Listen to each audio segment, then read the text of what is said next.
Hi, it's Dave Kurlan. This is my rant of the day. 5 weeks removed from my quadruple bypass surgery. And while I'm feeling really good now, the first 3 weeks were pretty tough. But there was a silver lining.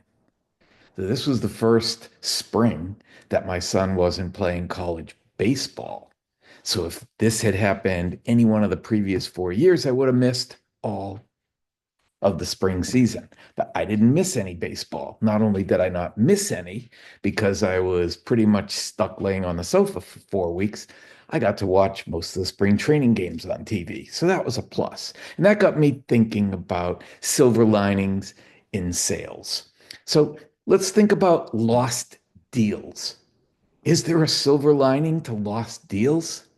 There is, if you're willing to be honest with yourself, if you're willing to encourage your prospects who didn't buy from you to be honest. And there's usually a couple of categories of they didn't buy from you. One is they didn't do anything with anybody. So they weren't a very good prospect, and you miscalculated their commitment and their willingness to change. And the other is they bought from somebody else because either they liked them better, liked you worse, or some other factor. Now, maybe the best way to do this is to get them to be honest with you and tell you why they didn't buy from you. Um, were you twice the cost of your competition? And that's not a disqualifier, by the way. Twice the cost just means you have to be twice as good at selling value, twice as good at getting them to see you as the subject matter expert that they can't do without, getting them to see you as the asset or the advisor that they can't live without.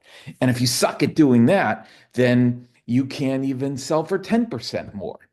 So focus on the right priorities. It's not about price, it's about value, and it always will be. I don't care what anybody else says, it's about value. So when you find out the reason why somebody doesn't buy from you, you can change. You can attempt to change. You can change the way you approach a sales call. You can change what you talk about in a conversation. You can be different. Maybe they didn't buy from you because they didn't think you heard them. And that's just as common an outcome as you didn't build enough value.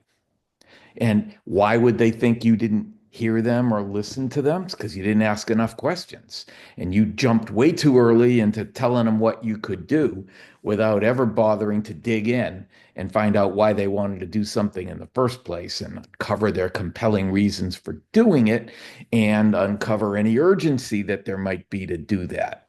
And then you've got to differentiate and build value and thoroughly qualify.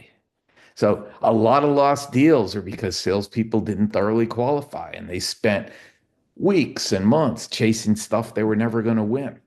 The same thing is true of a pipeline review. If sales managers are doing effective and thorough pipeline reviews along the way, some of this stuff can get smoked out. We might be able to learn that an opportunity isn't as strong as a salesperson thought. So if you submit to quality, thorough, effective pipeline reviews, you might be able to make a mid-course correction. So there's always a silver lining, and losing a piece of business isn't always bad as long as you learn from it. This is Dave Kurlan, and that is my rant of the day.